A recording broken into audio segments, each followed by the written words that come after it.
વિદ્યાર્થી મિત્રો, ગઈકાલે આપણે બેઝિક પદાવલીઓ અને નિત્યસમ વિશેની વાત જોઈએ. આજે હવે આપણે જોઈશું સ્વાધ્યાય 9.1. સ્વાધ્યાય 9.1 એમાં પહેલો દાખલો છે, નીચેની દરેક પદાવલીમાં રહેલ પદો અને સહગુણકો તેને ઓળખવાના છે. એમાં સૌથી પહેલું આપેલું છે આપણને 5xyz વર્ગ -3zy.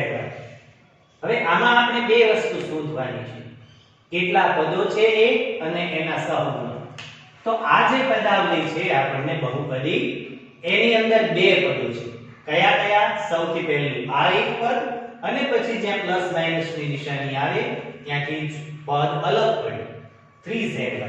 તો સૌથી પહેલા આપણે પહેલું પદ લખીએ 5xyz વર્ગ. આ પહેલું પદ છે અને બીજું પદ છે -3zy. હવે આપણે શું કરવાનું છે? હવે આપણે આ બંને જે બહુપદી છે એ દરેક બહુપદીની અંદર એના સહગુણક લખવાના છે. તો આપણે સૌથી પહેલા આ પદનો સહગુણક જોઈએ, સહગુણક. તો 5xyz એનો વર્ગ, એનો સહગુણક કઈ સંખ્યા કહેવાય? આપણે કાલે જોઈ ગયા હતા. જે આ ચલ સંખ્યાઓ છે એની આગળ જે આપણને સંખ્યા આપી છે એ એનો સહગુણક કહેવાય. માટે 5 છે એ પહેલા પદનો સહગુણક છે. હવે આપણે જોઈએ બીજું પદ. બીજું પદ છે -3zy.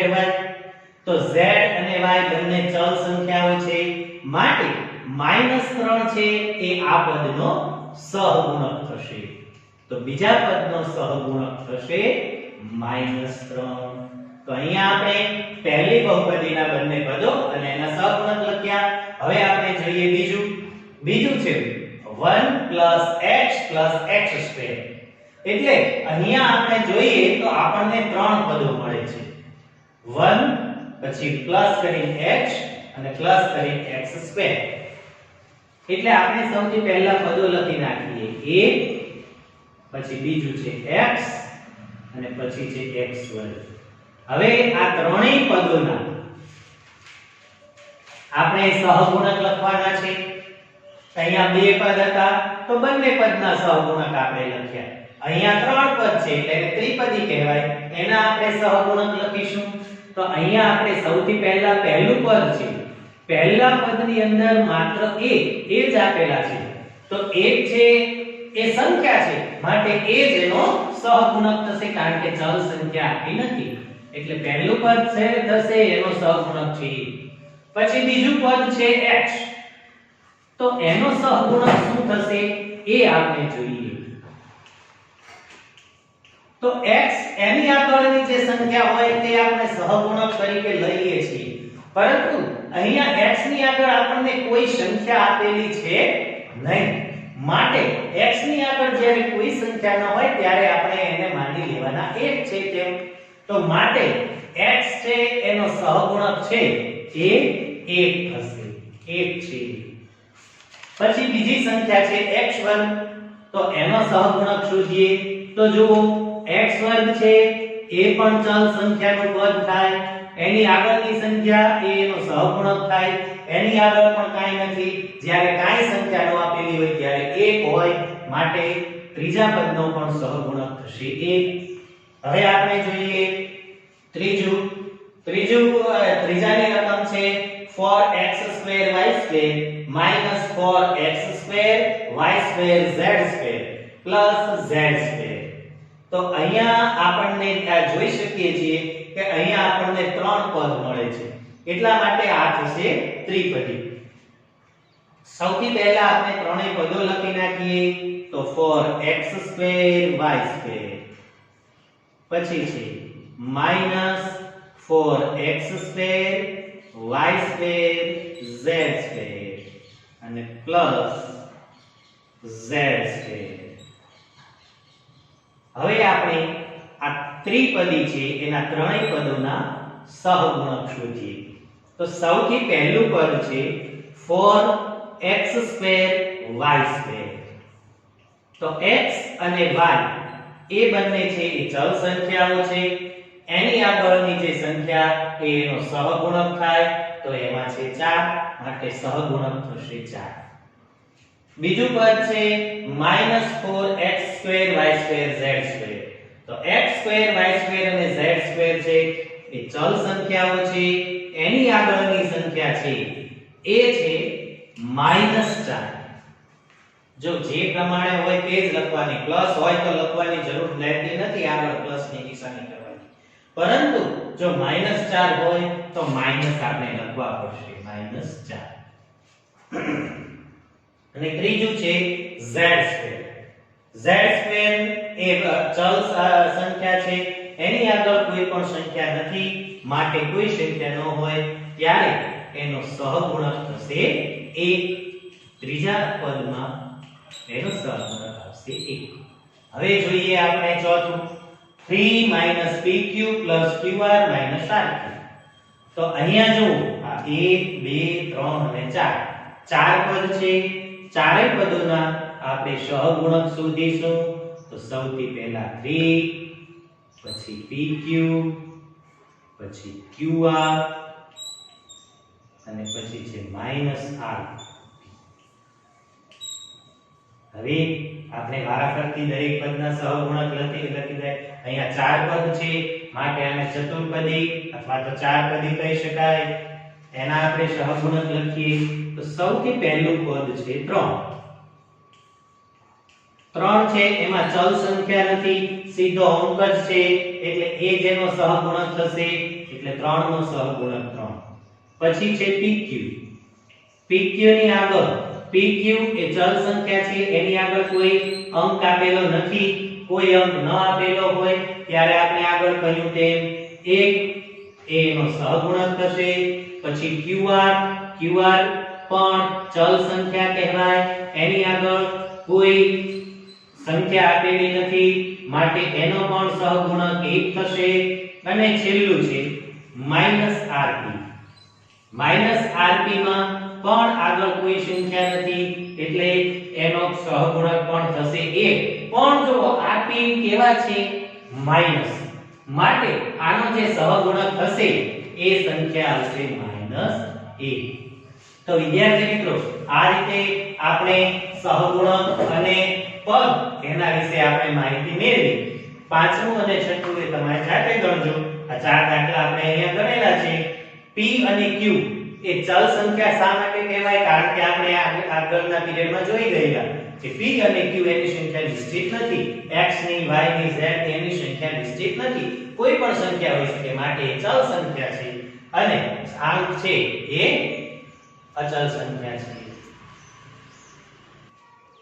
વિદ્યાર્થી મિત્રો એક્ઝામ્પલ બીજો છે. એની અંદર આપણે જે બહુપદીઓ આપેલી છે તમને રકમમાં, એ રકમનું તમારે વર્ગીકરણ કરવાનું છે કે કઈ બહુપદી છે એ એકપદી છે, કઈ બહુપદી છે એ દ્વિપદી છે અને કઈ બહુપદી છે એ ત્રિપદી છે. અને એના કરતા કોઈ વધારે પદવાળી બહુપદી હોય, કોઈ ચતુષ્પદી હોય કે પંચપદી હોય તો એને તમારે એની નીચે લખવાની છે. માટે એટલો સહેલો દાખલો હોવાથી એને આપણે ગણતા નથી. હવે આપણે જોઈએ છીએ દાખલા નંબર 3. નીચેની બહુપદીઓના સરવાળા કરો. ગઈકાલે આપણે જોઈ ગયા છીએ, આજે આપણે ફરીથી જોઈ લઈએ. એમાં આપણને પહેલું આપેલું છે AB - BC. પછી અલ્પવિરામ એટલે બીજી સંખ્યા BC - CA. પછી ત્રીજી સંખ્યા CA - AB.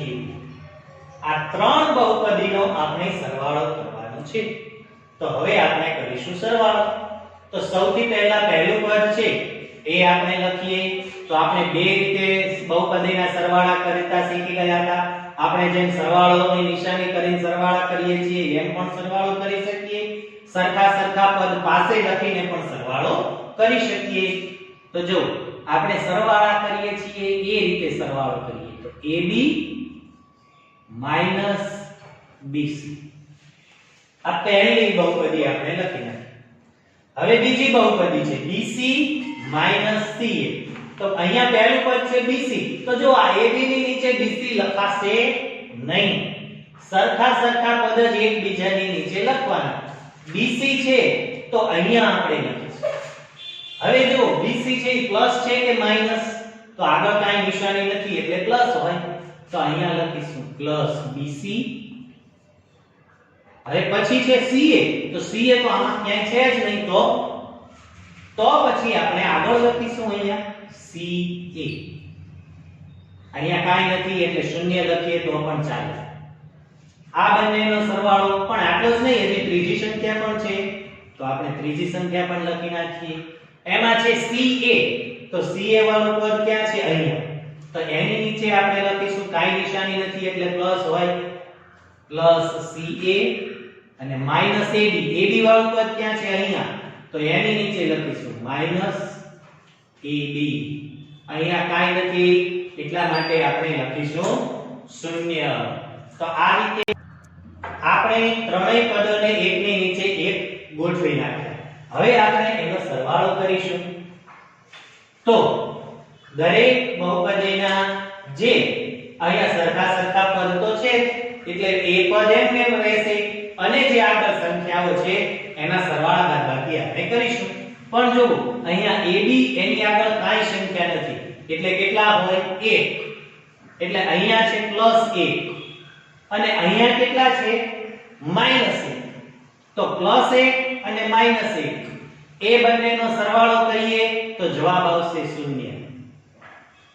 વત્તા અહીંયા BC એ પ્લસ છે, આ માઈનસ છે એટલે -1. અહીંયા BC છે એ પ્લસ છે એટલે કે અહીંયા +1 હોય. તો ફરીથી પાછું -1 અને +1 બે વિરુદ્ધ સંખ્યા એટલે જવાબ આવશે 0.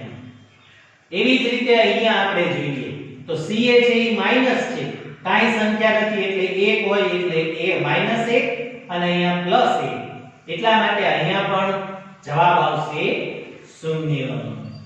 તો વિદ્યાર્થી મિત્રો આ બહુપદી છે એનો સરવાળો કરતા આપણને જવાબ મળે છે 0. હવે આપણે જોઈએ દાખલા નંબર 2. બીજાની અંદર આપણને આપેલું છે A - B + A. આ પહેલી ત્રિપદી આપણને આપી છે એ લખી. હવે આપણે એનો સરવાળો કરવાનો છે તો પ્લસ ની નિશાની. B, તો B ની નીચે B લખાશે. B ક્યાં છે? અહીંયા. ત્યાં લખાશે B. કાંઈ નથી એટલે પ્લસ ની નિશાની હોય. -C, તો C ક્યાં છે? અહીંયા A. આ B ના AB.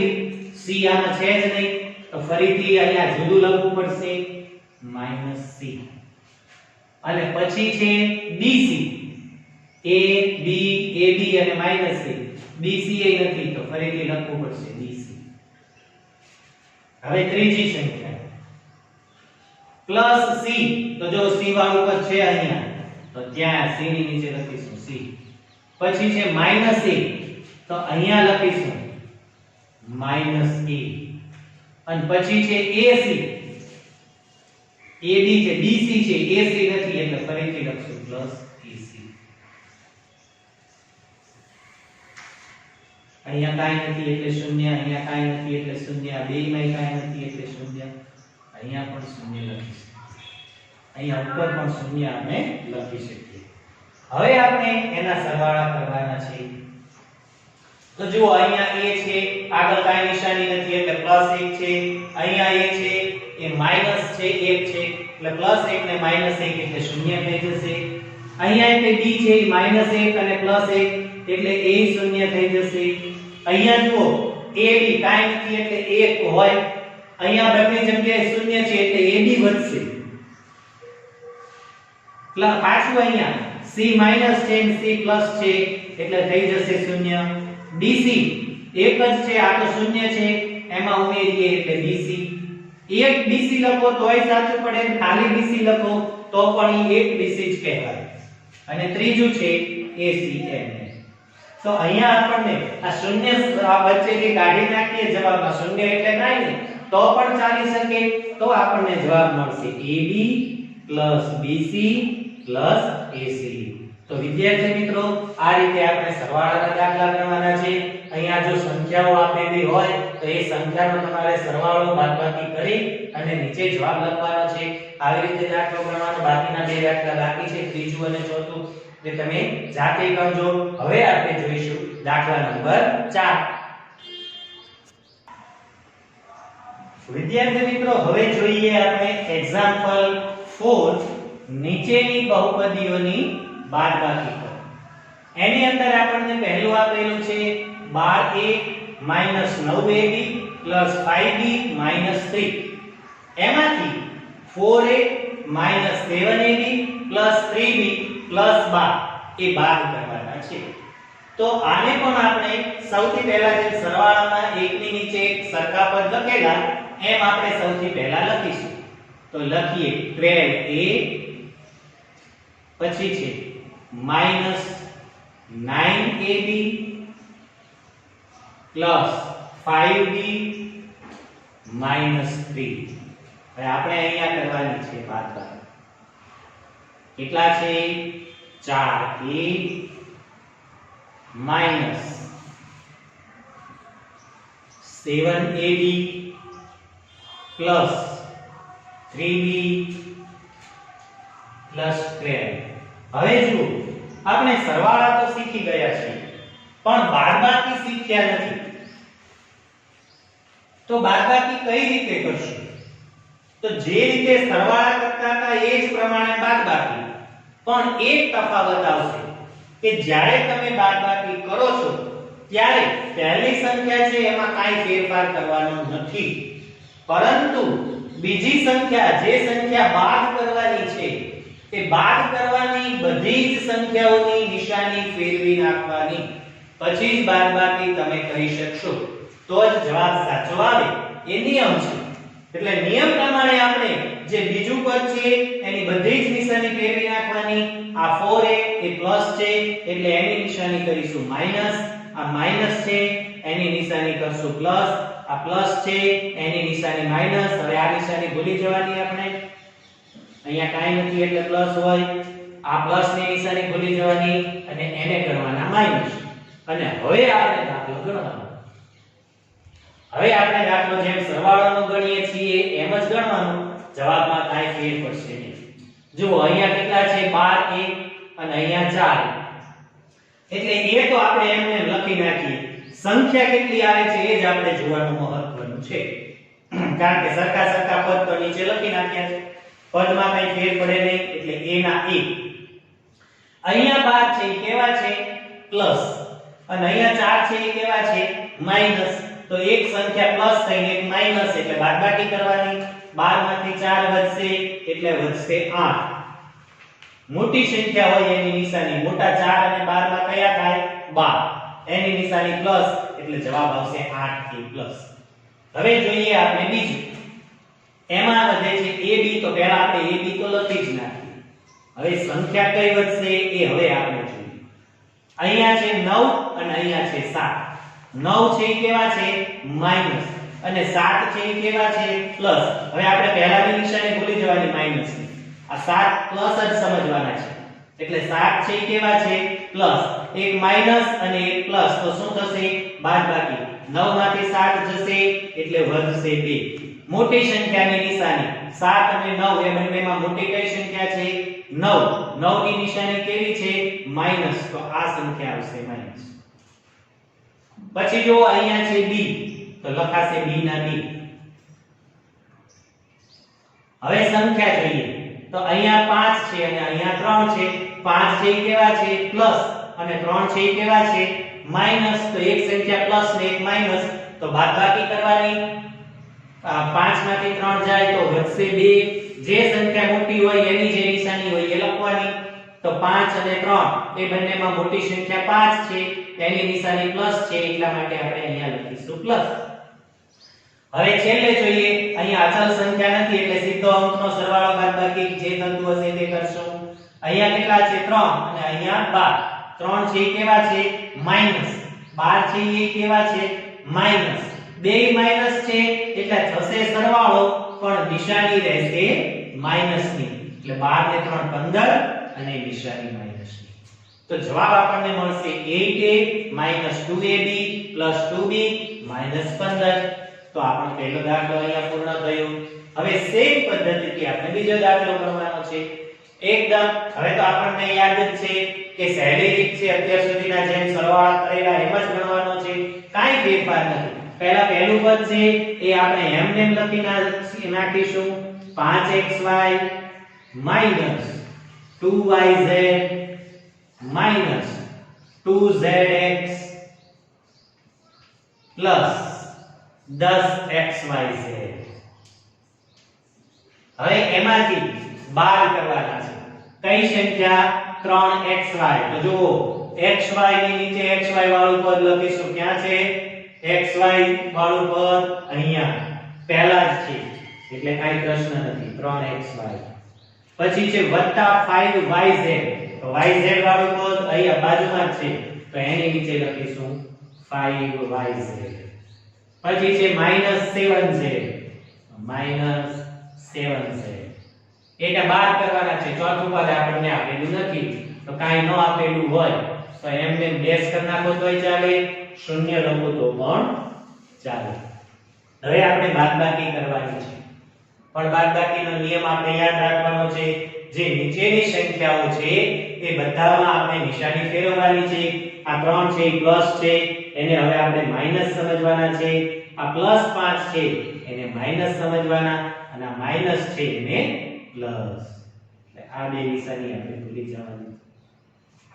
હવે આપણે જોઈએ જો આ xy વાળું પદ છે એટલે નીચે xy જ વધશે પણ કેટલા વધશે એ આપણે જોઈએ.